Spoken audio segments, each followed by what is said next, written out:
I have come here to chew bubblegum and kick ass. And I'm all out of bubblegum.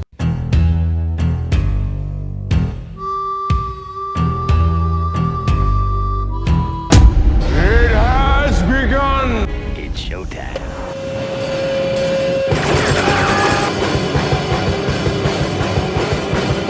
I want to see the baby.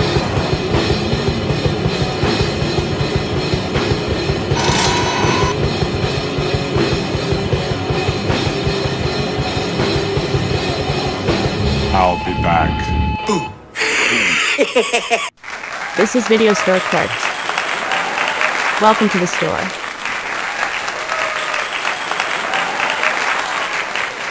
Hey! Good evening, everyone. It's Tuesday, it's 10 o'clock, and we are live on YouTube, Facebook, social media. This is the Video Store Clerks Podcast. Thank you all for joining us this evening. Or if you're watching after the fact, thanks for watching. Our new subscribers, our old subscribers, anybody that shows us love and support, thank you very much for joining us. If you are live, feel free to jump in our chat at any point, leave a thought, comment, criticism, whatever it may be, and we will be glad to respond, as we're live discussing. The topic of discussion for this evening is John Carpenter's They Live. And tonight I will be the manager of the store, and joining me, three gentlemen that could be a three-way tie for Employee of the Month. Starting off, I'm Dave. Chad Mang, the pipe better. I am Manager Mike. Jug. And that is Chuck Nasty. Yes, indeed. All right, folks, let's get this thing started off hot. Let's kick it off with the news.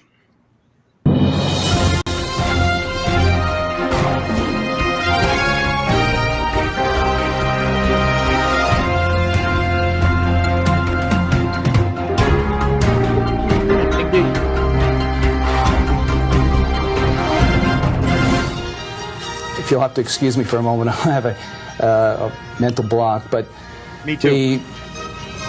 If you look for us in January, at the beginning of our 7th year in the Lehigh Valley, on Channel 69, brought to you by many fine sponsors, and we thank you very much for the show. I apologize for that. I just had a mental block, and I'm sorry. That will happen. We call that a brain fart. Thank you, Betty.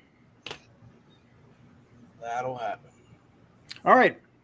Starting off the news, as we always do. Chad Ming, hold up your hand. No, the other one. Ah, there it is. In Chad Ming's possession, we have the top 10 domestic films for this week. Let's hear it. Top 10. Number 10, Thunderbolts. Did 2.4 this week, doing $186 million the last 6 weeks out. Number 9 is Sinners, brought in 2.8 this week, doing $273 million the last 8 weeks. I heard it sucks. It's not bad. What? I still need to see it. That was a vampire joke. I'm just kidding. It was great. I got it. But number 8 is Dang Dang. Excuse you? The Evil Eye. The what? The what? Dang Dang. What? I'm sorry. Can you say that one more time? I didn't quite catch it. What was that? It's called Dan to Dan, the Evil Eye. But it's dang to dang. It's dang to dang when he says it. Ball with the ball come next. Oh, Dang to Dang, man. the Evil Eye. First week out did $3.1 million. Dang to dang. Yeah. Oh, my. Number 7, Bring Her Back, did $3.5 million, bringing it to 14.1 the last 2 weeks. Oh. I heard that one was really good. Number 6, The Phoenician Scheme. What? Did $6.2 million this week. The That's last that 2 one. weeks it did $7 million. It's the Actually, new it's pretty Benicio funny. del Toro film. Yeah. It was pretty funny. And then number 5 is Final Destination Bloodlines, Hey. doing $6.4 million this week. doing 124 the last 4 weeks. Dang, dang. I've heard a couple of good things about it. Yeah.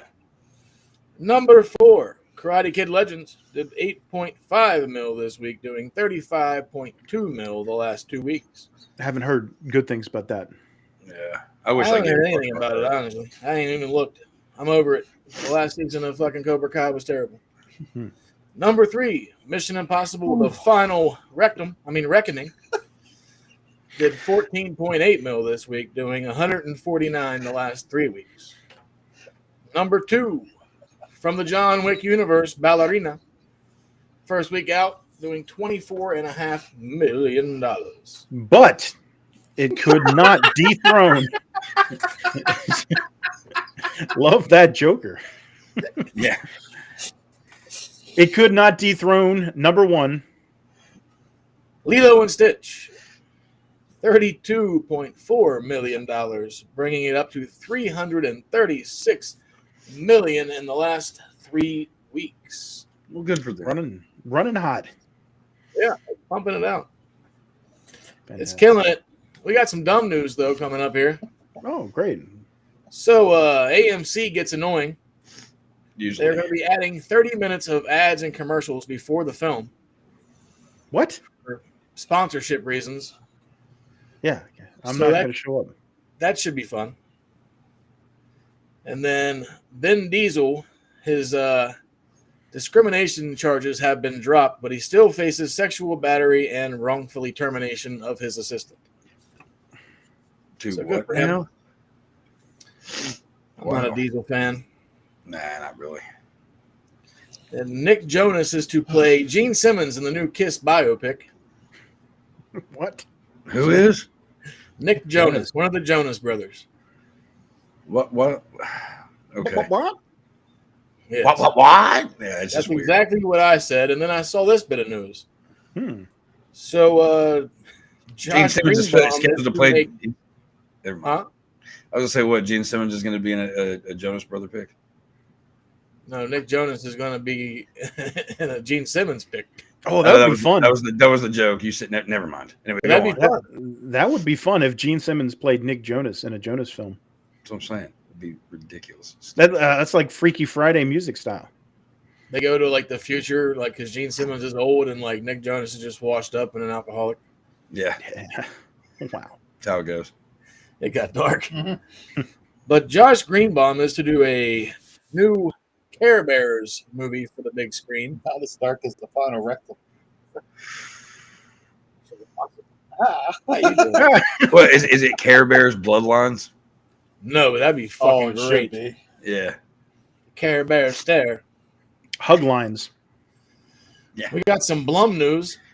Ugh. Chuck loves this.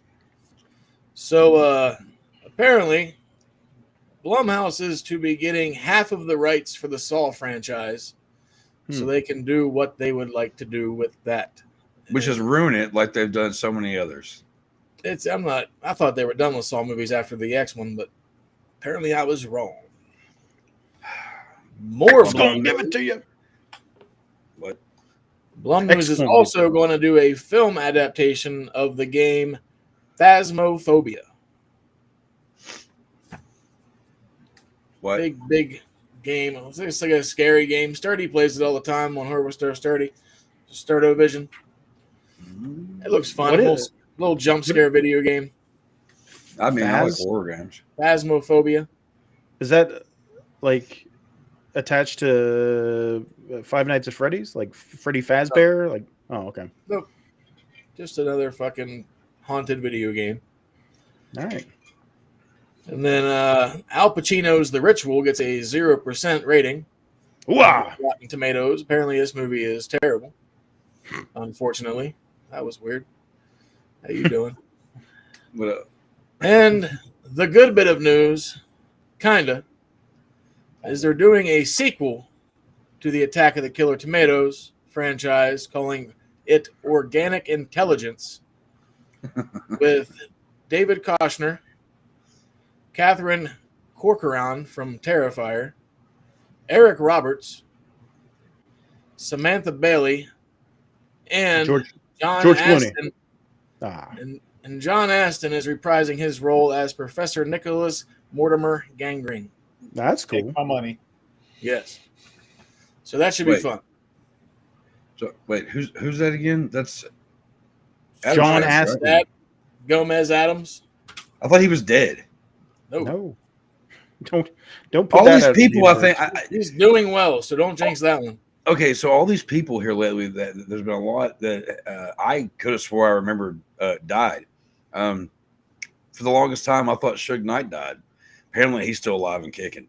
Does anybody remember him dying? Does no one remember that report? No one. Okay, cool. That was Tupac. That's great. No, it wasn't that. It was Suge Knight. Was like I don't know. It's weird, but okay, good. Glad the guy's not dead. All right. Kind of weird ass dreams you've been having, Chuck. It wasn't a dream. This happens all the time. You're glad Suge Knight's not dead? No, I wish he was dead. I'm glad the other dude's not dead. I was going to say he murdered somebody and is in prison, but we wish him the best. No, I don't know. Maybe I'm just losing my mind.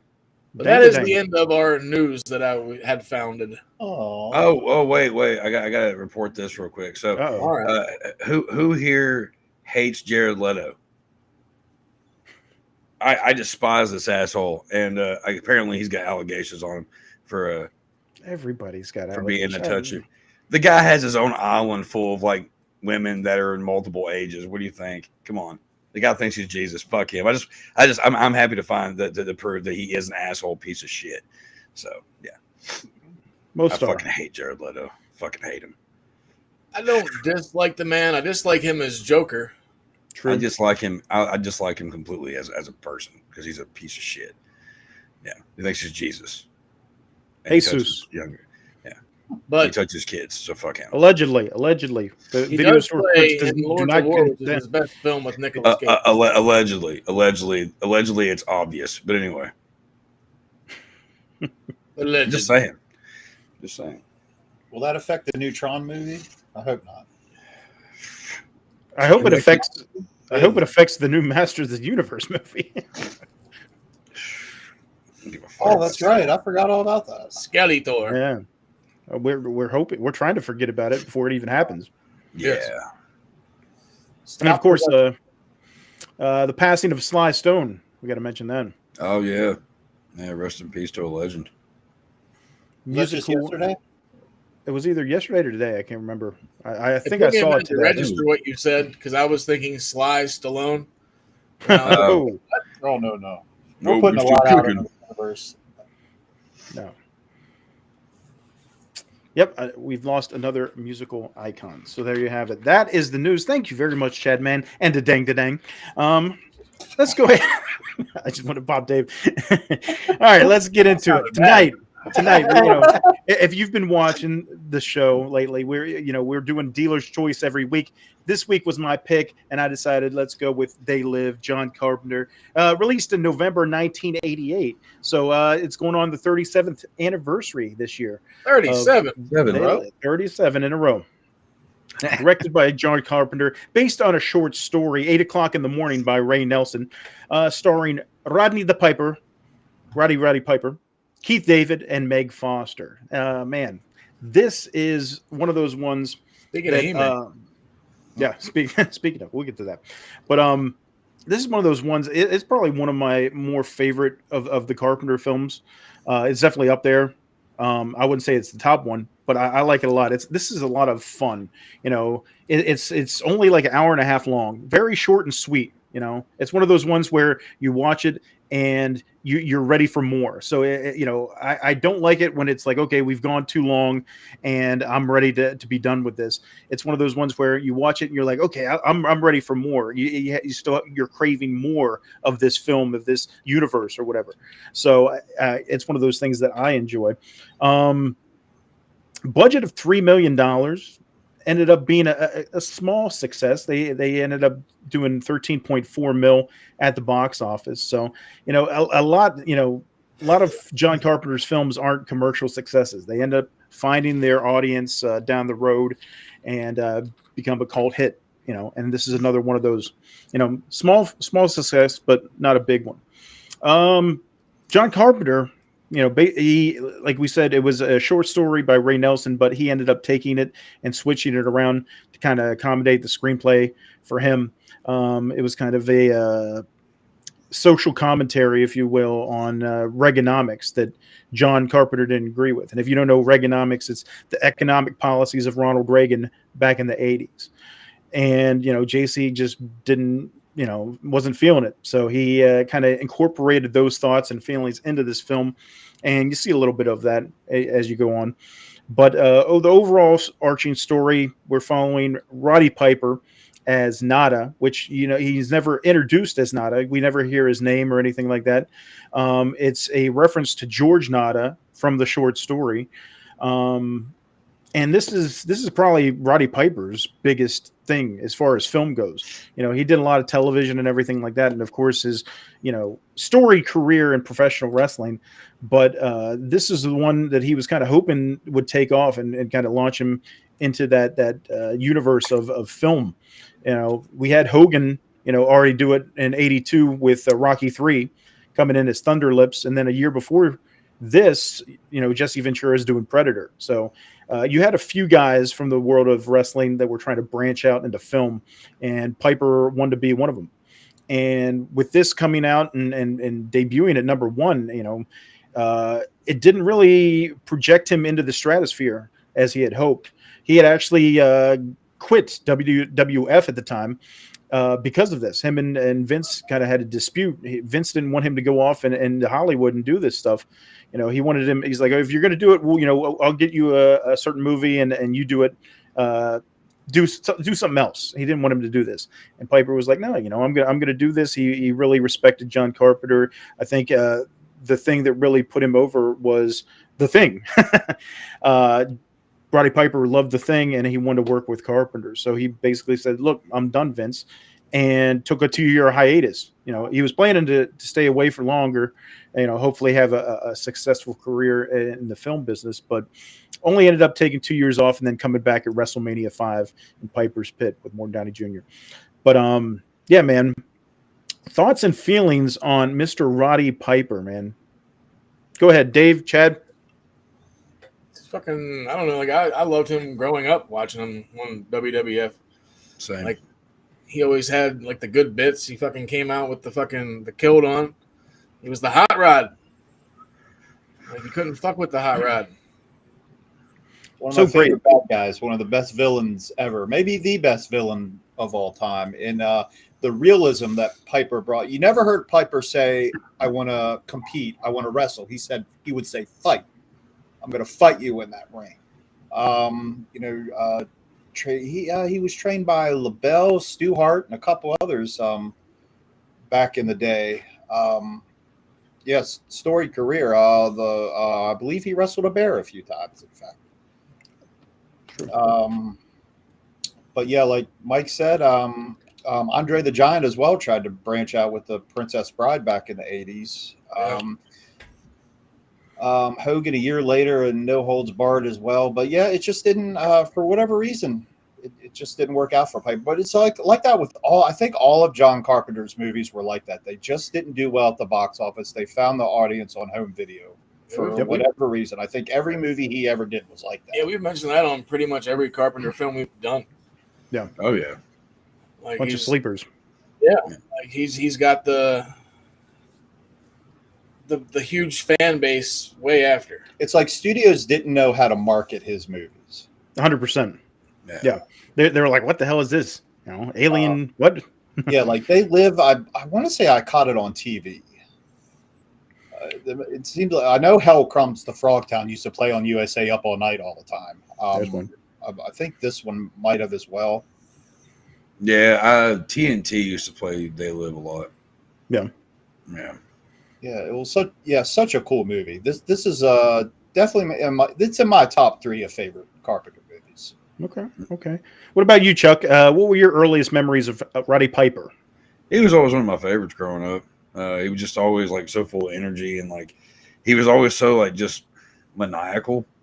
Like he just always had this look on his face, like he could take 30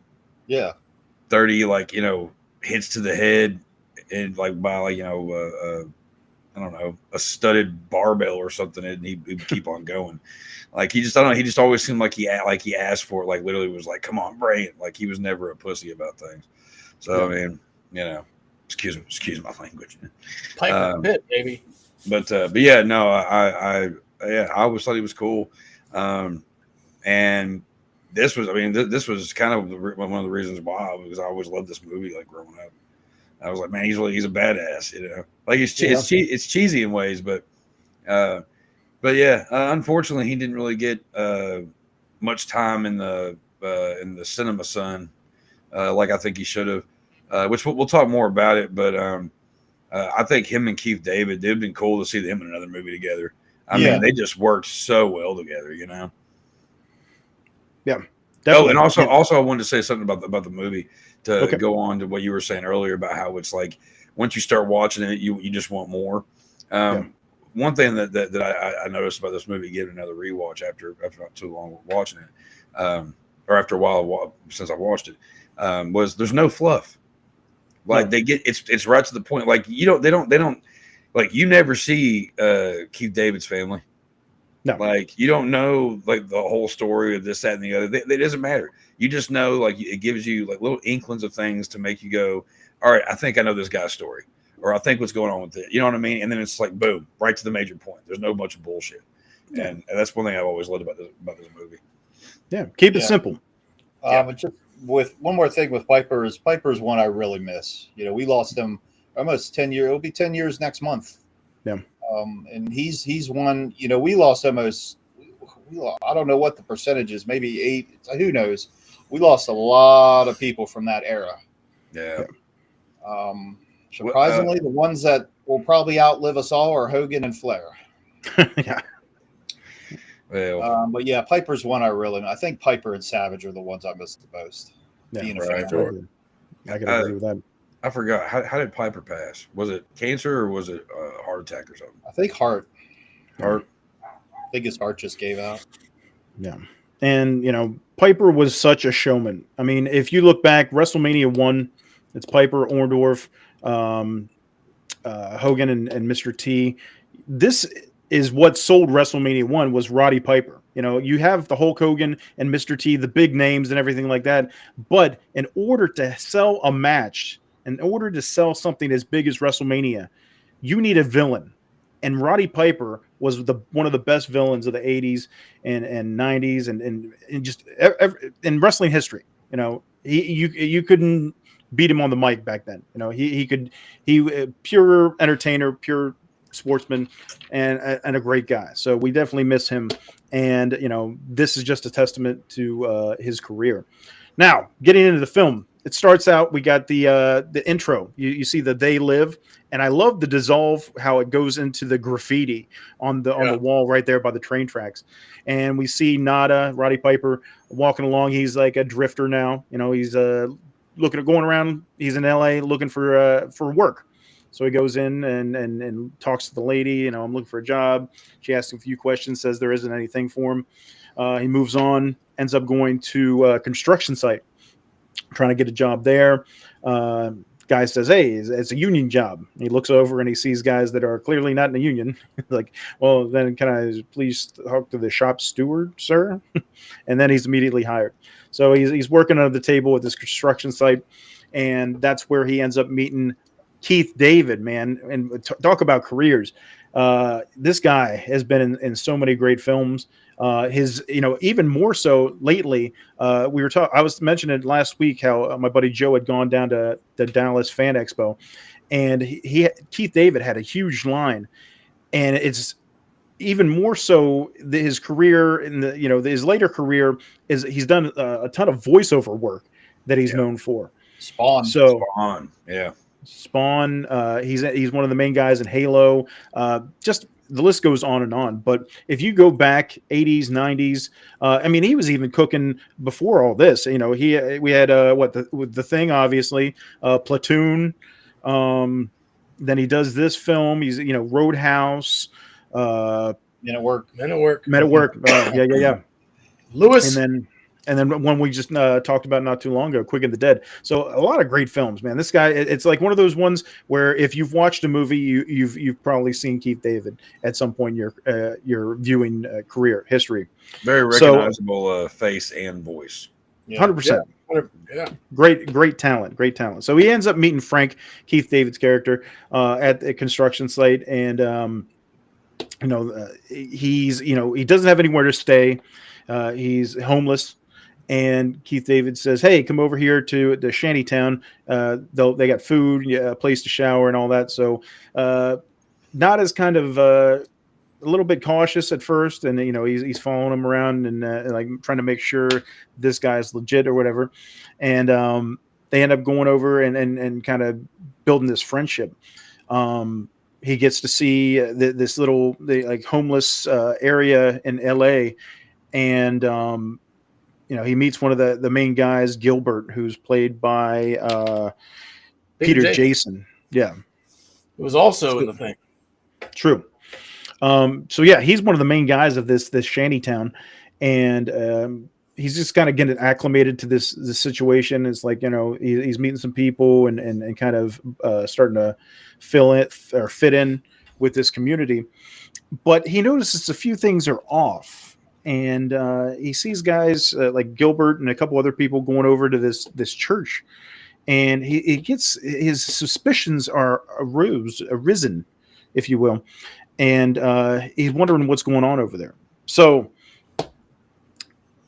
he keeps an eye on things, and they do a good job of if you don't know anything about what's going on, you can tell he's sitting there watching this guy go over there, and he thinks he's up to something. So on top of that, they're sitting around, like campfire and everything like that, and they're watching television. And we see that there's, we get the regular TV broadcast, but then every once in a while it'll cut in and out, and there will be they said there's a hacker. You don't really hack a network. This was in, early on computer stuff. So you're not hacking the cable feed, but they tapped into this cable feed, and they're trying to broadcast a message out to the people. And what we come to find out, this is like the rebels, the resistance that are trying to rise up against this alien community that's taken over the planet. Oh my gosh. So we see bits and pieces of this guy who's like telling people, kind of open their eyes. He's sending the messages, letting them know, they're watching it, and they're like, oh, I keep getting a headache or whatever. And there's a feed that's interfering and making everybody see something that's not real. So they're living in this false reality, and that's when Gilbert ends up going over to the church, and Nada watches him. So he's like, hey, what's this guy up to or whatever? Because he, you can tell that he thinks it's probably like drug related. Yeah. It's like he's just going in there, and he's like, oh, what's this guy? Are they selling drugs? What they're doing something on the down low, and he doesn't know what it is. So he's kind of sneaking around. Oh, I almost forgot to mention the whenever he was out working, looking for work, we see the brief appearance of the street preacher, who ends up being in the shantytown a little bit later, and that's Raymond St. Jacques is the blind street preacher. But he goes over, and he's kind of spying on these guys, trying to figure out what's going on, because he's like I said, he's very suspect of this whole group. And come to find out that there's not anything going on church related. There's actually speakers playing choir music, and there's no choir there. It's a subterfuge. And sure enough, there's something going on, but he doesn't really even understand it. He looks in there, and he sees all the science stuff, chemicals, all this stuff, and it's like, even then it makes you kind of think like, oh, maybe they're cooking up some kind of drugs or something like that. But yeah, we'll find out that that's not the case. And he ends up And the first time that he trips and falls into something, he ends up hitting the wall and seeing that there's a whole bunch of boxes inside it there. So, you know, even then they kind of tease it like, oh yeah, it could be drugs or whatever, but you don't really see what's going on just yet. So that's when the preacher man comes in, and you know, we find out that the preacher is blind, but he's there and he's like talking to him, and your face. You got to feel your face, man. Not as a little bit freaked out, and he's like, oh, you know, I was just looking around. I'm gonna split. Ends up taking off or whatever, and goes back to the community. So then, a little while later, that's when the raid ends up happening on the church, and you know, it's kind of eerie that, you know, going on right now in real life. Yeah. All the stuff that's happening in Los Angeles, it's almost it's so crazy that we're doing this film right now. And it's like, whenever I was watching it and seeing all those police with, you know, the SWAT teams and everything like that with their big shields and all that going up against the, you know, the protesters, I'm like, it mirrored, like, what, 37 years later, this kind of thing is still happening. Crazy. Yeah. Movies relatable, definitely these days. Yeah, even more so than ever, you know, and we'll get more into that here in a little bit. But so yeah, he knows something's off. Seems like drugs. The raid comes down. They tear down Shantytown. They're roughing up the people there. The hacker guy, the preacher is getting roughed up, and Nada kind of slips out. He ends up helping a young man, reuniting him with his family. They hang out, and it goes into the next day. When he gets up, goes out, the whole place has been wiped out, the whole community, that Shantytown, and he looks over and sees the church has been, you know, decimated, you know, from the inside. Walks in, looks around, everything's destroyed, but he remembers the secret panel, and he kicks in that panel and grabs one of the boxes. Turns out, what's in the boxes, guys? Sunglasses? What the hell? I was expecting drugs, right? So was he, I believe. Nah, for sure. Yeah. He had that look on his face, like, what the fuck? I got a fucking box full of ripped off Oakleys. Yeah, why are these guys raiding? Why is all the police descending? They got choppers and all kinds of crap. And for sunglasses? What? So he takes the box anyway, splits, heads into town, and ends up putting on these sunglasses, and things take a turn, if you will. Things picks up. Things change, and this is the second act where everything kind of black and white. We see black and white, and we're like, "What's going on here?" Right. And Nada is trying to figure out what's going on. He's like, "Am I tripping? Am I on drugs?" Because everything's fucked up. He looks up, he sees all the signs, you know, the billboards, everything that you think you're seeing is not what it seems to be. Before we move on, though, I just want to say how good of an actor Piper is, because like the first act of the movie is he had like hardly any dialogue. Mm-hmm. Like everything he does is with his expressions, and you can feel that shit. Like usually, like you just wait for like some people to talk or whatever, but if you can pull off the emotion without even talking, like that's good shit. And he does that very well in the beginning of this film, whenever he's just kind of like scoping everything out, like reading the situation, reading the area, and then like you can actually just see his thought process through his eyes. Yeah, everything's kind of observational. You know, he's kind of taking everything in the community. He's you know, like I said, he thinks something's up, but he's not really sure what it is. But he's curious, and he finds these glasses, puts them on, and then everything changes. So then we're spending time with Nada, kind of going around and kind of taking in this new world, if you will, of you know, like you get to obey, you get to conform, you get all these different messages that are kind of programming humans into doing what the aliens want them to do. And it's just a complete, you know, turnaround for this character where it's like, okay, you know, everything I knew is gone, is changed. You know, it's not what, you know, and he ended up the first part of the film. He's very like a sympathetic and optimistic type guy. You know, you even have that back and forth with him and Frank, where it's like Frank is more bitter and negative about things. You know, he's talking to like, hey, I got a wife and kids back in Detroit. You know, I'm just trying to, make money for them and all that. But the system, the way the system is, it's just, holding us back. You got to have patience with things. Yeah. I don't have time for patience.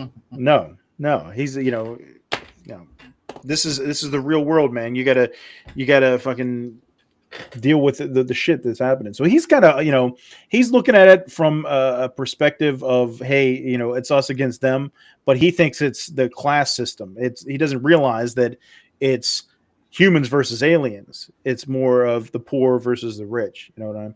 Right. So you have that kind of dichotomy there right out the gate before you even know what's going on in this, alternate universe within the real world. So he's going around, he's exploring. He's got the glasses on. He goes to the newsstand. He's looking at the magazine and sees like everything that he sees in the magazine is completely different when he's got the shades on.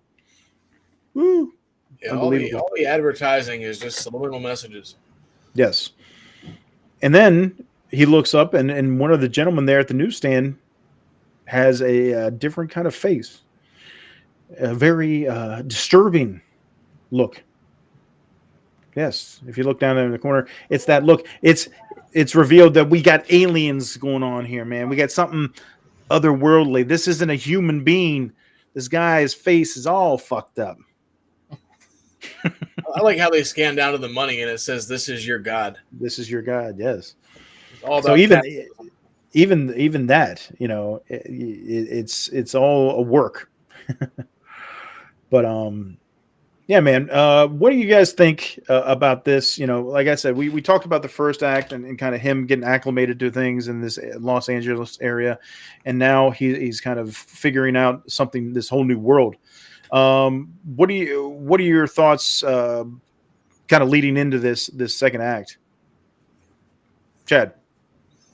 I mean, some shit's about to pop off, and once you start seeing like all the subliminal shit, and then realizing that half the people out there are a different species, like from some other planet, like it kind of sets up where the movie's going to start taking off. And then it also makes you think, like, could this shit really be going down?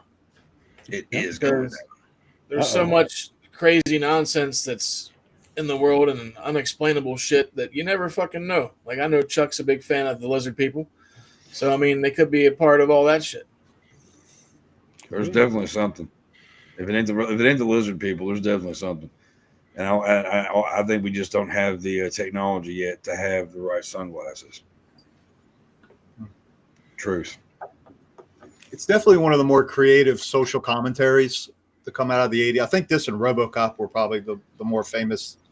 If you want to know what the 80s were like, go watch these films. Watch these two movies. Yeah. I mean, Carpenter even said, like, he just wanted to do something. He's like, I love capitalism because I like money, but he's like, this just puts everything in a whole other perspective. Yeah, he said everybody's trying to sell you something.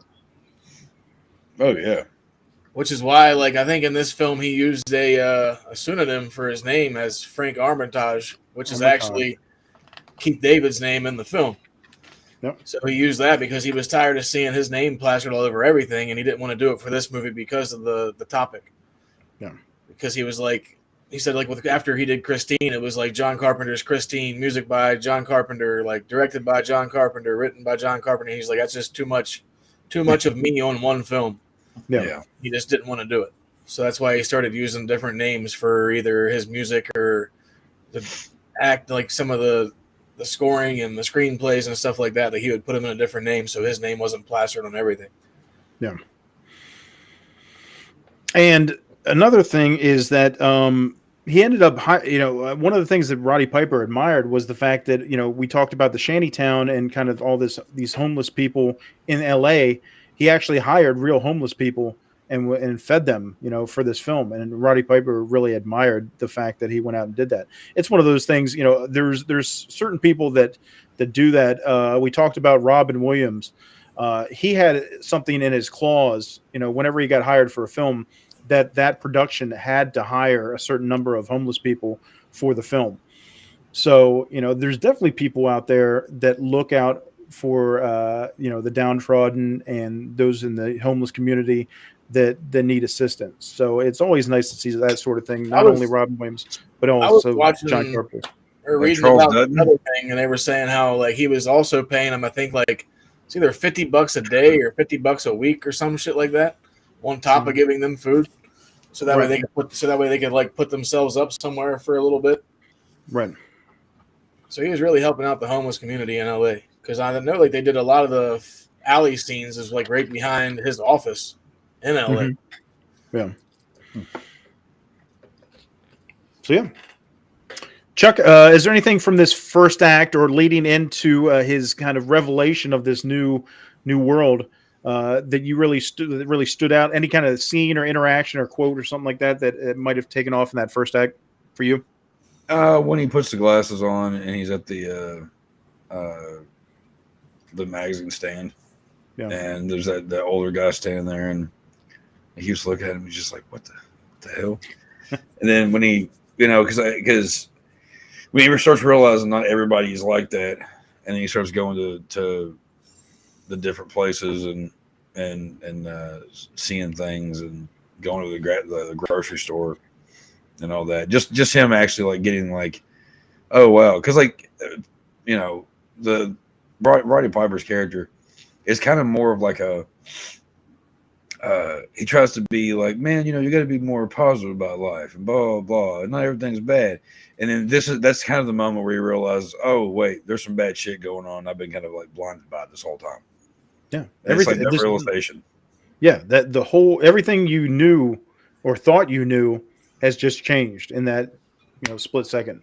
So, it's one of those ones, that moment of realization where, oh, it's not what I thought. Yeah. So yeah, he's going around. He's got the glasses on now. He can see the truth, if you will, and he goes in to the supermarket and ends up tripping and falling back whenever he sees the woman up the front desk. That's the second time he tripped. How many times does he trip in this film? He falls a bit. A couple. Yeah. Yeah. And I think John Carpenter said he hated that. He's like, it makes our main character look clumsy.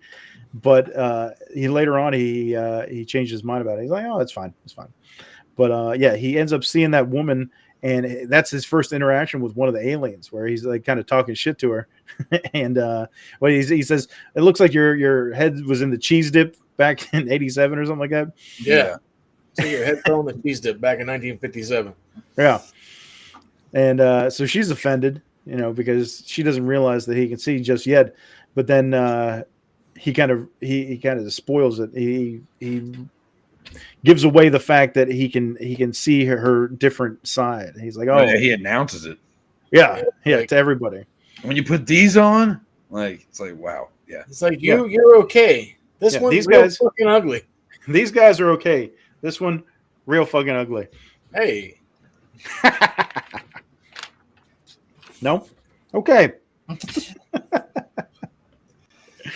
So then is that not a high face? Is at that point where the aliens look like, oh, this one can see. So it's like we see them get on their little watch, their Dick Tracy watch, and fucking tell everybody, hey, this guy can see. So now everybody's on high alert looking for this guy. He beats it. He gets out of that freaking supermarket, goes around the corner, and it doesn't take long. What's that? Dave's quoting another movie. Sorry. Oh, okay. Goes around the corner. He's in the alley, and sure enough, the cops show up, and they're not cops. They're alien cops. Oh, no. And, so he has the interaction where, they're like, hey, we'll take you in. You can do this the easy way or whatever. And he ends up – what's that? So see, what's he say when he first walks out of the store? He's just kind of like, I don't like where this is going. Yeah, when they're following him, yeah. Yeah. Because everybody's looking for him, and then the cops, they're trying to bring him in, and he doesn't want to go with them because he knows that he's fucked. Destination fucked. We're just as ugly as you're just as ugly as us as we are to you, or whatever. He's like, I don't think that's like, let's go someplace quiet. We can talk about this. Yeah. He's like, no. Nope. No. Takes the gun, shoots the one. Like, oh, you guys can die just like us. Ends up shooting the other one. Shooting a couple cops in broad daylight. That's not a big deal. Whatever. Happens all the time. We do not condone any. Jumps in the car, grabs his shotgun, and we're off and running. Here we go. Yeah. And I love how this transition where it's like we've seen this guy in this first act who's kind of mild-mannered and, doesn't really say much or anything like that, and he just kicks into full badass once he realizes that there's something else going on. There's something else at play, and these things are not human. So now he's the hero, and he's got to save the world, and he doesn't know how he's going to do it, but he's going to take them out one at a time. That next shot, though, whenever he gets done with the cops, and he just they kind of focus on the alleyway from the outside on the sidewalk, and then he just kind of pops out with a fucking cop belt wrapped around him, fucking shotgun, and then you just hear the John Carpenter music kick in the background. Yeah. That shot to me, that shit's just so great. You're about to go see some shit. Oh yeah. Oh yeah. I love the score, by the way. Yeah, Carpenter killed it, man. Great. Yeah. I don't know. I wanted. He always said he had no idea what. I wanted the score to switch up a little bit. I feel like they keep using that blues type harmonica at certain points where I was like, nah, I don't know if this fits in or whatever. I wanted something kind of more, I don't know, fast paced or something like it. Once there's action, he's being pursued by these aliens, and it's like, okay, you switch up the score a little bit. You can't just have the Michael Myers like the whole movie. You can only have it whenever Michael Myers is actually in pursuit of somebody or they're going after him. Right. So, yeah, well, that's the theme though. So I mean, it makes sense to a degree, but I see what you're saying though. Yeah, I just would have switched it up a little bit. Nothing major, but it's one of those things where it's I don't feel like this fits in here, necessarily, but no big deal. Yeah. It doesn't change too much for me. But yeah. So now he's just on a killing spree, a zombie killing spree, and this is so much fun, man. What do you think now? Once we kicked into the second act and he's on this spree. Hey, welcome back. Hello. Hello. All right, so welcome back to the show, guys. Not as on his spree. He's going around, and we get probably the most famous scene of the film once he goes into the bank, and we played it at the beginning of this episode. And it's a line that Roddy Piper actually had come up with. They said Carpenter had said that he wrote it in a book, and it was one of the things he was going to use in a promo one time, and didn't end up using it at that point. And he showed it to Carpenter, and Carpenter's like, "All right, let's do it." And he walks into the bank, and he says, "Hey, I'm here to chew bubblegum and kick ass, and I'm all out of bubblegum." Probably the number one quote of the film. There's a lot of good moments of those quoteful moments, even not really one-liners, but some of them are. That's the one-liner thing. But I also like it in the same scene when, I guess it's after he starts shooting people or shooting the aliens that he's seeing, and the woman over next to him or whatever is like, he's wearing blah, blah, blah, and he's like, "Mama don't like no tattletale," and then they disappear. Yeah. So that's a fun scene because it does a complete 180 to where he's just going around and shooting people, and to anybody that doesn't have these glasses on, they're like, this guy's a fucking maniac, yeah, mass murderer, just going around and shooting people. But no, he's saving the world, and they don't even know it. And it reminded me a lot. You spoke of Frailty last week, Chuck, and it's a film that I really enjoy. But it's another one where it's like you got the God's hand killer who believes that certain people in the world are demons, and his mission is to go around and kill them. So there's very much similarities between the two films in that regard. But we see him shooting up these aliens. We see that the aliens can disappear now. Somehow. using this watch, whatever. We get a taste of that, and then he goes out. Now everybody's looking for him. It's like he's shot up this bank, and the cops are out looking for him. It's pandemonium. And now he's got to get out of Dodge. So he ends up going down in the garage and taking a hostage. And that's when we get introduced to Meg Foster, who is playing Holly. And she is getting in her car, and he kind of kidnaps her, more or less. He's like, "Hey, I need a ride out of here." So he holds her at gunpoint and gets her out and gets out of there with her. Evil Lynn herself. We mentioned Masters of the Universe a year before. I can't believe that film came out before this one. But yeah, Meg Foster as Evil Lynn in Masters of the Universe, the live action film, not the cartoon. Yeah. But yeah. Any thoughts about Meg Foster? You see a little bit of her now, and then she comes back later in the film. But as far as she goes, is there anything that kind of stands out to you, like in her career, films that you enjoyed, guys? I could just get lost in her eyes for days. I was going to say, her she's always had the most amazing eyes. Of course, she's not as youthful as she used to be, but she still has them eyes, man. She still has them eyes. Hungry eyes. I didn't meet her, but I know a lot of people that did say that she was really cool. But I did walk by her at Scarefest one year, and I was like, man, she still has those fucking eyes. Like, it's crazy. But yeah, her eyes, the eyes, Chico. They never lie. All right, so he takes Holly hostage. He's got to get out of there. He's like, okay, let's go back to your place because she's not married and she doesn't live with anybody. So go back to the house, and he's just exhausted. He's about to like pass out because he's been fighting these aliens all day, and he's just mentally and physically drained at that point. And she's kind of plotting. You could see the gears turning to where like, oh, how am I going to get out of this? And then he's like, don't even think about it. But it ended up becoming a weird kind of scenario where, she's talking about like, well, you're the one with the guns. I'm going to do what you tell me or whatever, and it's like, is she trying to be a little bit forward here with him? Is that what you guys kind of took from the scene? It seemed like she's done this. Like, it's like, have you been held hostage before? Yeah, right. She's just sitting there drinking like a glass of champagne or wine or something. Like, I'm thirsty. You're in charge. I'm thirsty. And then he's sitting there fucking like having like a little fit because like he says like later, like, you wear these glasses too long, it's just like a fucking knife in your head. Yeah. So like every time he takes them off, you can tell him like he's like rubbing like between his eyes, trying to like get his eyes to readjust. I mean, I guess after seeing black and white for so long and then going to fucking color, he probably would fucking be a little sore on the eyes. Like my cousin always said whenever he came back from Afghanistan, like the color green from the grass and shit would blind him. Like he's like, it takes you like a week for your eyes to adjust back to the way the shits are in the States. Sure. How bright everything is. So I can imagine it's the same feeling.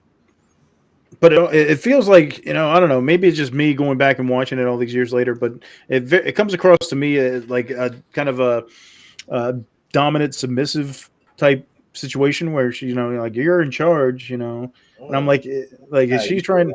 Yeah, is she trying to come on to him, like, to get out of this situation, or she's just a fucking weird woman? I don't know.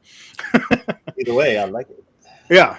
So then, of course, he finds out that she works at the TV station, and she comes over, and that's when she ends up. This is a great little stunt where she hits him with the wine bottle, busts it over his head, and he goes flying out the pane glass window. It looked good, man. Yeah, it's like, God damn, they got fucked up on that. Maybe too good, yeah. Like some weak ass glass. Yeah, for sure. It definitely makes you wonder too after that too, because like then she immediately calls somebody. You assume it's the cops, but then you're not 100% sure. I think she was compromised because like you can almost tell like there's something not quite right about this chick, because then like she's just way too calm for the situation for one, and then she just calls and she's like, yeah, this is Holly Thompson, like, yeah, I'm fine, blah blah blah, he's a blonde haired guy, yada yada yada, Yeah. And then you go back to him like making his way, trying to get out of sight, and then he fucking like goes down some like beach stairwell and then just kind of like jumps under the underpass and hides. Yeah. But so something different, something's up with her like from the jump. Well, she also because she also refuses to put the glasses on, and it's almost like she knows what's going to happen when she puts the glasses on, but she just does it. It's just like the whole just ignore it kind of thing. Yeah, I guess. Which you don't like if it's a first time watch for somebody. You don't may not pick up on it obviously, but I don't know. Like I think even with the first time watch, you're going to be like, "There's something up with that bitch." Well, yeah, but like. It's kind of like, yeah. Like I said, the way she was acting towards them, and then at that follow up, where it's like she has no interest in putting these glasses on. Like nobody wants to put these sunglasses on. It's like why is this such a big deal? Like just give me the fucking sunglasses. Okay, put them on. Oh shit, But right, yeah. And then he loses his sunglasses at her place. Yep. So now he's out in the world with no sunglasses. Yep, in the wilderness. No sunglasses at all. So hey, he's going to walk all the way back to where he left the sunglasses, the box of sunglasses, and gets in the trash can. Trash has already been taken out. Shit. But hey, wait a minute. There's the dump truck with the trash. So maybe I can stop it here. How convenient.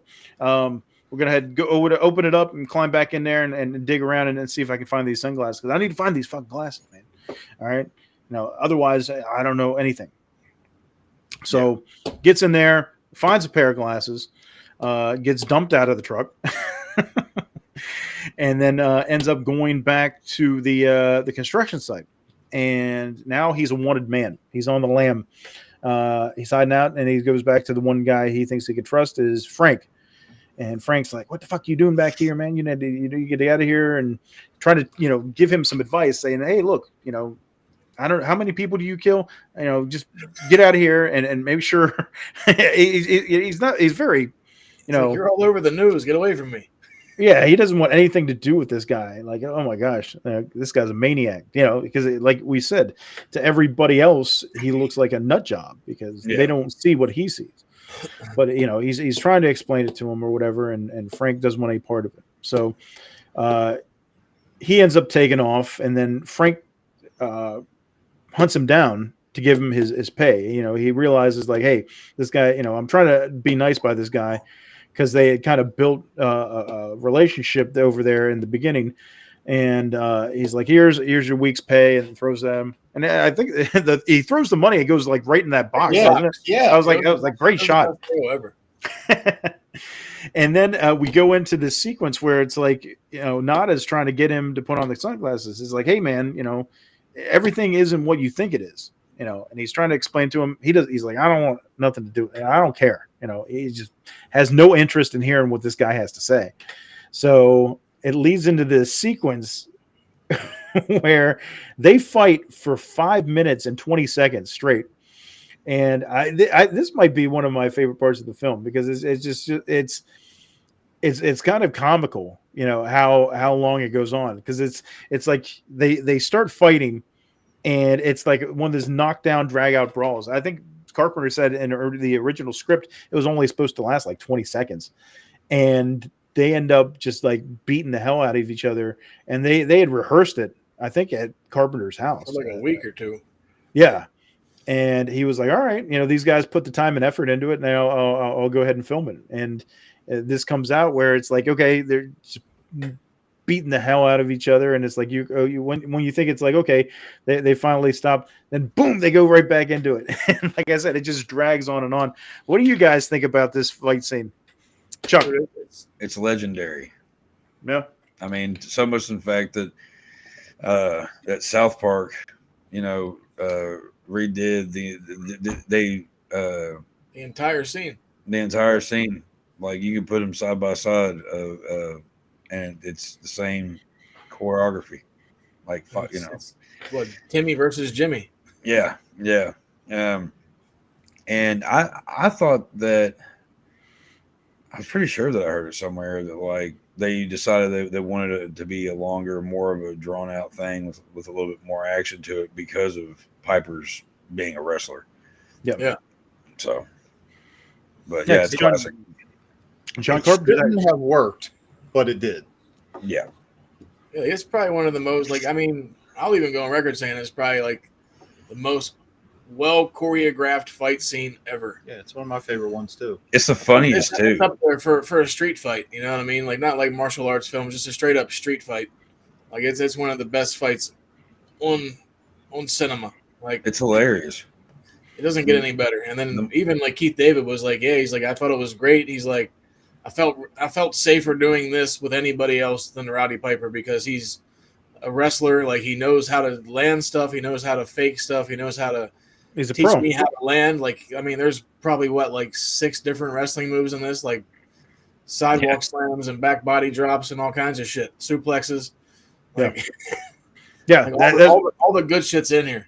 That was one of the things John Carpenter said he wanted to suplex in the situation. Piper was like, well, what kind of suplex?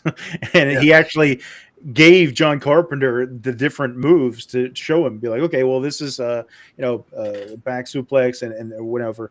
So he ended up throwing that in the film. Another one of the things is whenever Piper goes to hit him, give him a low blow, and he's like, you dirty motherfucker. Yeah. That always gets me. And then when Nada actually grabs that wood and tries to hit him with that wood, and he busts the car window. Oh, I'm sorry. It breaks the bottle, but it doesn't work the way it does in the movies. Right. No. He breaks He got close. You can't use it. Yeah. Man, he got close to almost. It looked like he was like this close to actually getting like him in the head with that thing. Like when you watch back of the car window, like it just I don't know. Sorry. Yeah, he just drops. He's like, "Oh man, I'm sorry." I feel like that was like the take where that was like actually Roddy Piper saying, "I'm sorry" to Keith David, like because he almost hit him. Because it's like, why would he say he's sorry about busting out a car window? It's not like it was Frank's car window. I think because he almost hit him in the head. He didn't want to kill him. Like, he's just trying to beat the shit out of him just so he can show these glasses on it. Yeah. And it's just so funny. And then he swings back the glass and it breaks, and it's like, nope. And so, yeah, man. He's like, not in this year. Yeah, like I feel like Carpenter took like little extra things from the takes and left them in there and made it seem more realistic, So, and I like on top of the fact that they, after they've had this knockdown, drag out brawl, it's, there's so many films where guys get into a fight like this, or, just people get into a fight, and they're like, by the next scene, there's just like, a little dirt on his face, or, whatever. But like Piper's face is so swollen.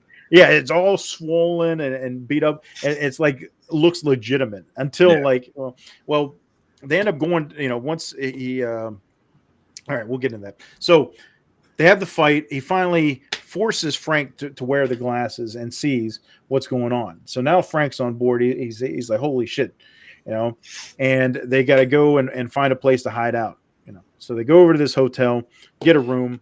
And I would assume that it's several days, maybe weeks. I don't know. I don't know what the time frame is. But then Piper ends up healing up because, like, once they end up reconnecting with Gilbert, his face is fine. So it's not like today we got in a fight and tomorrow I'm better. There was some kind of lapse in time. Because they're trying to, like, what are we going to do now? Even in that scene, we wait. Yeah, Frank's like, what are we going to do? And Piper's like, hey, whenever you come up with a brilliant plan, you let me know. Dude, that scene's funny. Whenever he yells at him like that, and like his face is all fucked up, like he has his face looks so goofy there. Like I can't not laugh whenever he like stops. Yeah. His shit's all fucking busted up, and his lips all like hanging up here. If you come up with a good idea, you let me know. Some goose eggs, man. Yeah, that was good stuff. The best part too is like because Keith David's bald, and then after he gives him that suplex, like you can see the fucking like the raw spot on the back of his head where like it hit the concrete. Like, it's all pinked up and like fucking scarred up a bit. So like I mean, the detail they put into that whole scene too is fucking great. Yep. Oh yeah. Yeah. All right. So now they're waiting it out. I think Frank ends up going to get groceries or something at some point, and Gilbert sees him and follows him back to the hotel. And it's like, hey, Frank. And they both have their glasses on, so they know they're both human. Everything's okay. And that's when Gilbert clues them into, hey, we're meeting up. We got a meeting tonight. This is the resistance that we're gonna try to overthrow these guys and everything like that. So he clues them into the meeting, and then you cut away to Nada and Frank going to this meeting, and it's so funny to me that they're just like walking down the street at night with sunglasses on, with guns out, just like walking down the street, and they're not. The thing that always cracked me up was that they didn't try to like hide their identity or anything like that. Okay, it's like they're showing pictures of Nada on the TV screens, and this guy at no point tries to get a hoodie or anything like that and conceal his identity. He's just like, all right, no, I'm just gonna walk around in broad daylight, just like every other day. Fuck it. Yeah, yes, fuck it. Yes, fuck it. So yeah, it always cracked me up. Like I said, that they're walking around at night with sunglasses on and guns drawn. And they end up going to the AA meeting. Oh, wait, no, the Aliens Anonymous meeting. Like, and hey, there's something new going on. Something new going on. And sure enough, we get in there. We find out that don't need these glasses anymore. We got contact lenses. All right, we're moving up in the world. So, we got the whole resistance there. We see all kinds of different people, and they're kind of trying to figure out the next steps of what's going on. Some people want this group of people to attack. They're like, let's draw some blood, and they just don't have the numbers. They know that the Gilbert is trying to explain to them, hey guys, we got to play this smart. We got to try to befriend some of these guys and try to gain their trust so we can kind of infiltrate this system, because it's way too big. He's explaining to him, like, the small numbers tonight show that we've been slipping up, and we have to regroup and kind of think this through and not overreact. Like Nada, like just going out and guns a-blazing. So they're talking about everything, and I think they start talking about the signal that's going out, and they're trying to find out its location. And then we see again, Holly shows up. Meg Foster shows up this time. She's trying to help by telling them that she's like, Channel 54 is clear. Channel 54 is clear, because she works there as the program director or whatever, assistant, and letting them know that that's not where the signal's coming from. But later we find out that's bullshit. But then Nada looks over and sees her and realizes, hey, she found the glasses, and she, figured out what was going on. She's with us. She's a good egg. And goes over and talks to her and says, she's all apologetic, like, oh, I thought I killed you, and I'm so sorry, I didn't know, yada yada. And they're throwing you out of the 3-story window. Yeah, it happens. But so yeah, they're kind of reconnecting, and that's about the time when shit goes south. Conveniently. Right after she shows up. That's just funny, because they're just standing there talking. You just hear a big explosion, and they go flying. Yeah, and totally not harmed by that explosion. No. It's not like, because you see the explosion, you see them like right there. You see the stunt doubles they're going flying off, whatever. But hey, they're all right. So yeah, now the resistance has been attacked, and everybody's getting shot up. Everybody's getting fucked up, man. And they're just trying to get out of there. It's one of those ones where you realize that, okay, there's nothing we can do, and it's not like Star Wars where the stormtroopers are terrible shots. The aliens are really good shots, because they're killing everybody. Yeah, Gilbert gets blasted right out to the front. Yeah, right out the gate. The one guy you think he's going to throw a grenade, and he gets shot, and that goes to shit. So the aliens definitely. Aliens have the upper hand, and Nada and Frank are getting out of there. He's trying to find Holly, and he's like, hey man, we got to split. There's nothing you can do. So they're trapped in the alleyway. Frank has picked up the watch because the one gentleman there at the meeting had explained to him about the watch, and that's how they communicate, and that's how they disappear. But they're trying to figure it out. So Frank's fiddling with the watch, trying to get on their bandwidth or whatever and see what's going on, and he does something to it to where it malfunctions, and it's opened up the portal. So now they're pinned down in the alleyway. They're shooting out with the aliens, and they have no choice but to jump in this hole that's about to expire in 10 seconds. So they're like, oh, okay, well, we don't know what's down here, but fuck it. We don't have a choice. Yes. Fuck it. Which is weird because when he's in the bank or whatever, and the woman or the guy or whatever disappears, and you don't see any portal open up, they just disappear. So they're just different watches have different ways of doing that. Like, well, I think they're like bootleg watches. But I mean, in the bank, they don't really show the shot of underneath. No, they just go alien. No, they just disappear, and it's like right. It's like so there could have been like the portal opened up right underneath them, and then it just dropped down like it. Poof. But they disintegrated though. They go. So this doesn't make any sense. But whatever. Small potatoes. Yeah, semantics. All right, so they go through this portal, and now they're in the underground layer with the Ninja Turtles. Weird turn. But it's just underground pipes system, and they don't know where they're at. Somewhere under the city, they assume, and they're looking around trying to figure out what's going on. They stumble across a dinner party. Celebration, if you will, between the aliens and the humans that have joined forces, and their plans. They're celebrating. Hey, we're going to take over the world. Everything's going to be great. We just had to. In fact, we had one of our teams just take out one of the big resistance organizations. So that we'll celebrate that and all this. And you got Nada and Frank just walking in this place like complete bums. And you would think that they would have some part of discretion here, where it's like, okay, we're walking into the lion's den, and we're just very forward about it. Like, okay, we're here. They didn't really know they were in the lion's den until they got to that party. Well, I mean, you got to know you went through a portal and you're under there. You know you're somewhere you shouldn't be, but yeah, it was like whenever I went to the snake pit ball at the Indy 500 years ago, we snuck into that, and we're just wearing fucking like regular street clothes, right? And everybody else is wearing tuxedos, and it didn't take very long for them to find us and kick us out. I don't think you kids belong here. Yeah. Because we just snuck in the back. They had the door open for the they had the door open for the caterers, and we snuck in because there was a bunch of celebrities and everything. Like this was one of the big events during the Indy 500 weekend. So we slip in there, and clearly like we're fucked.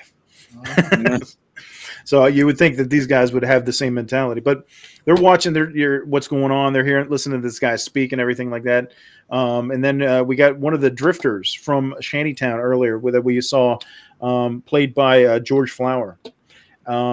He comes in and he realized, he's like, "Oh, I didn't realize you guys were with us." He thinks that they are the new recruits that they're helping along, and so he decides, "Hey, have you guys seen the place? No? All right, I'll give you the grand tour." So he's taking them through, explaining, we get the breakdown of what's been going on between the humans and the aliens and everything like that. We even get to see the transport system, if you will, how the aliens travel from our planet to other galaxies and everything like that, which was, He's like, it's kind of like an airport. Yeah. No, airport. It's not an airport. With the budget they had, they did what they could, and it's just one of those things like, all right, we just get zapped off into space or whatever. That works. It's sci-fi. Yeah. You don't have to, overdo it or whatever. So you see all that, so you get a kind of basic idea of what's going on. Then he goes and he shows them the brain of the whole operation, which is where the transmission is coming from and everything. What they've been looking for quite a long time. And in fact, they get in there and it is at the studio. So that's when your antennas should have gone up because, Earlier, Holly said Studio 54 is clear, or Station 50. What is it? Yeah. Not Studio 54. Station 54. That's Studio. Yeah. Studio. Channel. Station 54. Channel. Whatever. The fucking TV That one station. station. Station. Station is clear. And sure as shit, it's not, because they're broadcasting live. That's where everything's going on. And they want to get. They're talking to the Drifter, and they're like, "Hey, can we get down on the set? We've never seen a live TV studio before." And he's like, "Oh, these guys are my buddies. I think I can do it." And they're like, "Oh, can we see your what was it? Your What he goes? You got to be kidding me, Access. or something like that. Like when they first asked the guard, and he's like, you got to be kidding me. Like, are you serious or something like that? Yeah. Yeah. And then the guard wants to see their access pass or whatever. And like that's when they whip out their guns and blow those guys away. And it's like, oh, now the guy knows, hey, these guys aren't recruits. They're fucking rebels. Woo. And sure enough, that guy ends up disappearing. He's gone. He gets out of Dodge real quick before they can shoot him. And now it's them basically trying to get to the roof, because we got to find this transmitter and take it out. So it's a chase. The chase is on. They're trying to track down these guys. They're trying to get to the roof. You got all kinds of different army guys coming after them. Yada yada. Just walking around this fucking place with an Uzi and an M16. Yep, just running around with guns, shooting people. Yeah, nothing to see here. No big What's deal. funny is, you had mentioned the budget being kind of weak or whatever, and they said they got all the glasses, all the boxes of glasses were from extra glasses they had bought whenever they did Big Trouble in Little China. So they were Jack Burton's glasses, and he was like, so we had to start using props from other films. And then, like, in that scene when they're like running around from the army guys, all the army guys have PKE meters from the '84 Ghostbusters. I was going to say that. Yeah, I didn't realize it until last night watching. And I was like, wait a minute. And I was like, so they were just like snatching up props from other old movies. Yeah, great. Surprised Freddy's Club didn't show up. That'd be fucking great. Or did it? No, it didn't. Somebody would have already found that. All right, so these guys are trying to get to the roof. Aliens are trying to get to them. And, hey, look who it is again. We run into Holly. How convenient. And Nada grabs hold of her. Like, we got to get to the roof. Run to the roof. And once they get to the stairwell, they've already taken out the elevator, so they got to go up the stairs. Nada's taking out these guys left and right. He's gone full commando, shooting them up. Runs up the stairs, and oh man, this is the bummer part where we find out the big reveal: Holly is a piece of shit. Oh, yeah. And she takes out our boy Frank, and we don't even get to see it. We get the off-screen kill. We just hear the gunshot, and sure enough, Frank scene cut is no longer with us. But Nada doesn't realize that. He's up on the roof. He's made it to the roof. He sees this big transmitter and everything like that. He realizes, oh, this is it. This is what we've been looking for. Got helicopters showing up and everything like that. And this is the part where I was kind of like, why would the aliens even hesitate on taking this guy out? Like they're on the loudspeaker saying, hey, drop your weapon, this and that. It's like, look, this guy's about to take out your transmitter and fuck up everything. Like, just blow him away. Like, dude, you don't have to justify anything. You know what I mean? Right. But for whatever reason, they don't take him out. Holly is trying to talk him out of it. Like, oh no, Step back inside with me. Let's talk. Yeah. And he realizes that she's just turned, and I wish we could have got more, emotion out of the fact that, Frank is not with us. I wanted, Nada to get kind of like fired up, angry, but he's kind of playing it cool. Like, okay, maybe I'm going to just drop my gun and go with you. Like I'll surrender. And before, he puts down his gun and you think he's going to, all right, give up. And then all of a sudden he pulls out another gun, bang, takes out Holly, turns around, takes out the transmitter, explosion, everything's taken down, and at the same time they start shooting him and they kill him. And and then his last his last act of defiance. He's laying there and gives him the one gun salute. Yep. Fuck you, Joe Boo. And that's Nada going out the hero, like showing the world now all the things that have been hidden by this transmitter are now being able to be seen. You see the TV, you see the faces, you see the people in the bar, the guy at the bar, he's exposed. And then we get that last shot where we get the titty shot, and the woman realizes that she's banging one of the aliens. And the guy's into a movie ever. What's wrong, baby? Yeah. Cut to credits. You hear them talking at the bar in the one scene where the one guy, like they're having like a movie review, and the guy's talking about how they should stop, I guess, having Wes Craven and John Carpenter make these sick films or some weird shit. Yeah. And I think that was supposed to be them poking fun at Siskel and Ebert.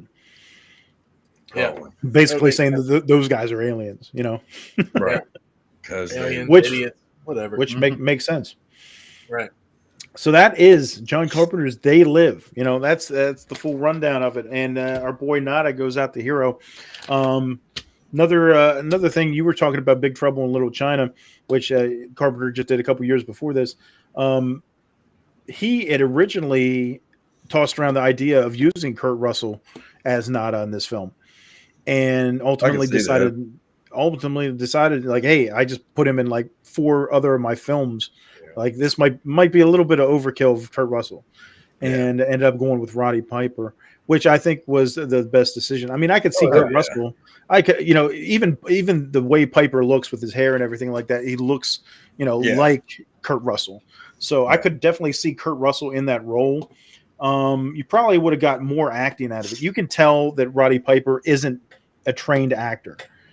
He's able to do the action sequences and everything like that. And then, like you said, Chad, he's able to convey his emotions through his like physical reactions and everything like that. But he's not out there giving any great monologues. He's delivering the one-liners, basically like any other wrestler that's not trained to be an actor. It's like, you like we said, Jesse and Predator, I ain't got time to bleed. You keep these guys at a certain level. You're like, we're not going to go too deep into the acting methods with you because, we know you're not trained in that regard. So, but like I said, I think it's ultimately the best decision to go with Roddy Piper. I think, we talked about him and Keith David and their chemistry in this film, and it would have been great to see Nada and Frank continue their adventures. I know John Carpenter has talked about doing a sequel. He's always wanted to do a sequel to this film because it's one of his favorites. And I think it's one of those ones, there's so many different films where they end up doing a sequel and you're like, why? But it's one of those ones, like I said, where you're wanting more at the end. And it's one of those ones that is way ahead of its time. And it's more relevant now, more so than ever, with our cell phones, with the internet and everything like that, and how we're basically being programmed. It might not be aliens, it might be AI. There's all kinds of different takes you could do. It could be the Google people. The fucking Google people. Yeah, you never know. And so, like, this premise, this science fiction is more relevant now than it ever has been. So I think you could definitely, if you did it correctly, you could do a good sequel to this film. Obviously, you're not going to have Piper around. Frank is gone as well. Well, we assume he's gone. We didn't ever see the kill, but you would have to do 2 different characters. I don't think you would pick up on that, or if you could do a remake, I guess, but I'd rather see a sequel than a remake. What are your overall thoughts with this film? Is there any favorite parts that really stand out to you, or things that you would do different? Dave, what do you think out the gate? Like I said, in my top 3 favorite Carpenter movies, it's such a cool movie, man. I didn't mind going back and watching this again at all. You said last week we were going to do this. I got really excited. It was really cool to go back and see this again. And the other thing with having Piper in this, it turned a lot of wrestling fans on to horror as kids. Yeah, it might have been the first horror movie they ever saw was They Live. back in the day. Anything I do different? Gosh, probably not really. I think it's fine the way it is. I agree. I would take a sequel over a remake. I mean, maybe in the right hands, it could be a remake. Like you said, with social media, it'd be fairly easy to do, to twist it into the same kind of idea that we're all being programmed to either buy stuff or we sit and scroll through reels all day. Yeah. Well, these days they just kind of throw it in our faces and they just blatantly tell us, "Hey, this is what we're doing." Yeah. And it's not as hidden. You know? It's in the fine print. You're agreeing to it. Yeah, exactly. Yeah. Yeah. Terms and conditions. Chad, Chad, where do you think this film ranks as far as Carpenter films go for you? Like Dave said, it's my top three. Like, it's probably the third one of my top three, but I never have any issues. Like, it's one of them movies. Like, if it's on, I'm watching it. Then if I'm just scrolling and can't find shit to watch, and like I do many days where I'll be fucking trying to find something to watch for like 30, 40 minutes, like, what the fuck am I doing with my life? If I fucking see this shit, then I'll just say fuck it and put it on. Like, I know what I'm doing with my life for the next 90 minutes. Yeah. And that's usually what happens, because I'll throw on some crazy shit. And then, I mean, for me, like I said, it is like the third out of my top three. Like, I would definitely say Big Trouble in Little China is my favorite Carpenter film, but I do feel that The Thing is his best made film. Okay. Like, I know a lot of people will probably give me some shit because I'm a horror guy too, and I didn't say shit about Mike Myers or Halloween, but it's just it is. They're not his best. They're not his best. No, not at all. Like, I would love to see him do a sequel to The Things. I know he's talked about that before, but I don't think that'll ever happen. Yeah. Right. And another film we discussed in the past was In the Mouth of Madness. He just does such a good job with so many of these films. It's tough to make a top 5 or top 10 because there's so many that you can just move around and be like, oh, I could easily say this is a top one or that's a top one, and you can't argue it. No. Chuck, what do you think? Definitely puts out shit way before his time. Oh, for sure. Yeah. Chuck, what do you think? They Live. Where does it rank for you? Like you said, it's kind of hard to really do that because I mean, like I love John Carpenter stuff. I mean, it's probably in my top 5 somewhere. If I really thought about it. I mean, just because this one and Big Trouble in Little China were always favorites growing up, Yeah. So it has a special place in my heart, Yeah. And it's like so it's short and sweet. It's like a cupcake. This is like my cupcake movie. Whenever I see a cupcake, I'm like, okay, I'll have this cupcake. It's delicious. I know it's going to be delicious. Yeah, there, just like that. That's how I eat cupcakes. So bad. And then it's like, okay, I had one cupcake. I had my filling, and this is a film like that where I just eat it. It's delicious, and I could eat more. But I'm not going to because I'm not. You usually do. I shouldn't. Right. But yeah, short and sweet, right to the point. It's one of those ones way ahead of his time. And Roddy Piper, man, he's not. He wouldn't win any kind of big award for this film or anything like that. But this is probably one as far as film goes, his legacy film. And it's like you said, Dave, it's such a shame that we lost him so soon, so early. Roddy Piper was just one of the good guys, I was fortunate enough to meet him a few times over the years before he'd passed. And he's one of those guys that's just a natural good guy. You would think, like, based on his character, that he would be a natural bad guy, but in real life, he was definitely not that person. He's just, if you've ever been around a drunk that's a friendly drunk that's just hugging on people and just having a good time, that was Roddy Piper. He would, if he didn't know you, the first time he ever met you, he'd put his arm around you and be like, "Hey brother, how you doing?" He'd just be the nicest guy ever. So Roddy Piper is always like, one of the tops for me, whether, in the professional wrestling world, he was just, a great performer. and a great person, and that really it showed just by all the things that he did and everything like that. So it's a shame that we lost him, but they lives on as a testament to this great entertainer. So, like, go ahead, Jed. You gonna say something? Nope. I was, but okay, you were gonna say it. different Chuck. No, the other thing about Piper though is I always loved watching interviews and stuff, and one of my favorite ones is when he was on Politically Incorrect, and he gave Bill Maher a piece of his mind. That was a pretty emotional thing, like little monologue that he did. The monologue, like just giving Bill Maher shit. Yeah, it was a good one. Yeah. So man, it sucks. Roddy Piper's no longer with us, but this film lives on. Keith David is still with us, thankfully. Legend, in the business. He continues to have great success. Much love to Keith David. He's about to bring out a jazz album here real soon. Yeah. Really? Interesting. I'd like to hear that. It'll be coming out on vinyl as well. You could, if you follow him on Twitter. What's he play? I'm not sure. He was like a sax guy. He does kind of look like a sax guy. Maybe even harmonica. I could see him playing that too. I can see him playing piano. Yeah. Oh, yeah. Yeah. So, yeah. Shout out. Props to Keith David, man. Keep doing what you're doing. You're the shit.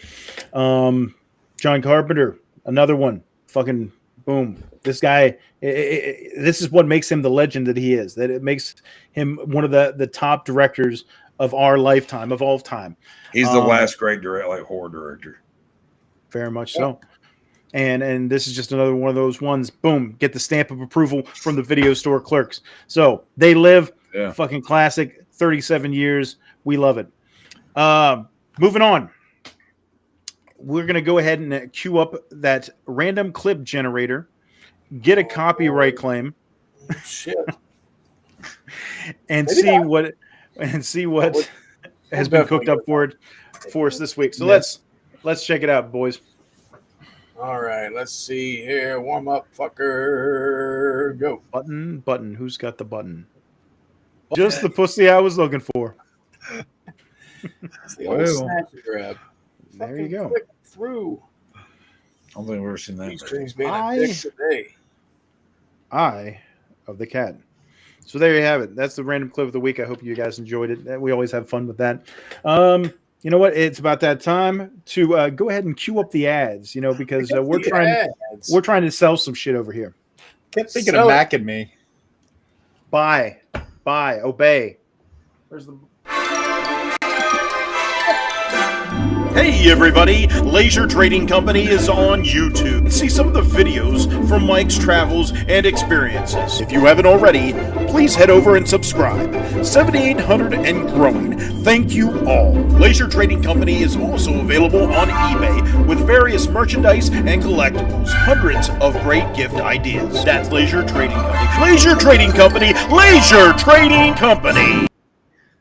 You know him from Bastard Sons of a Judas Goat, Nasty Nation, Graveyard Talk, and the Video Store Clerks Podcast. He is the creator of Stoner Gore. Jack Nasty! And if you're looking for the latest in extreme horror, head over to Amazon.com. Look up Chuck Nasty, and the following titles are available. Along with the latest album, Decay of Man, from Bastard Sons of a Judas Goat, available on Spotify, Apple Music, and YouTube now. And Chuck has this other little ad going down. Twisted Eyeball Juice, the collection there. And Rocking Chair. The last two new ones that I put out. Got a couple other things I'm finishing up, have out soon, but should definitely go check those out and review them because those are lacking in reviews pretty bad. And also new Bastard Sons of a Judas Goat album. I finished up my drum tracks on Saturday. Went relatively quickly, actually. It was weird. Went really good, and we're really excited about getting that shit out. So, yeah. Hells yeah. I'm looking forward to hearing it. Word life. All right. Well, you better get the inside skinny before you go putting it. Huh? So we better get the inside skinny on the album before you go putting it out. Oh, well, yeah, of course. The VIP listen. Oh, yeah. Very immense penis. All right. Speaking of next week, I'm gonna pass. I'm gonna pass on. Wait. Yeah, switch it up on you. Pass the pick over to you guys. It's your pick for the next week, gentlemen. What have you chosen as your film? Well, seeing as the 50th anniversary of Bruce being Jaws. His 50th anniversary is June 20th, and what's our episode? The 17th. So right before the 50th anniversary of Jaws, we will be discussing Jaws. So it is one of my all-time favorite movies. We may or may not have a guest that week. I'm still waiting for a reply. So, Spielberg? Maybe. Wow. Yeah. It's big. It's big. Maybe. Thank you. We're gonna need a bigger podcast. So yes, if you've been a long-time watcher of the show, you may think we had done this already, and we have. But we cannot miss the 50th anniversary. It's crazy that it's been 50 years. That is crazy. 50 freaking years, man. But I am before we were even born. I can talk about it all the time. Do you think we can get Mario Van Peebles? Salsa Shark. All right. There you have it. 50th anniversary of Jaws, the film. We're going to have fun with that next week. We're going to, don't go in the water. All right. Come to the video store first, and you're going to hang out with us. Thanks for tuning in. This was episode 161, They Live. We had a great time. Thank you all for joining us, and we'll see you next Tuesday.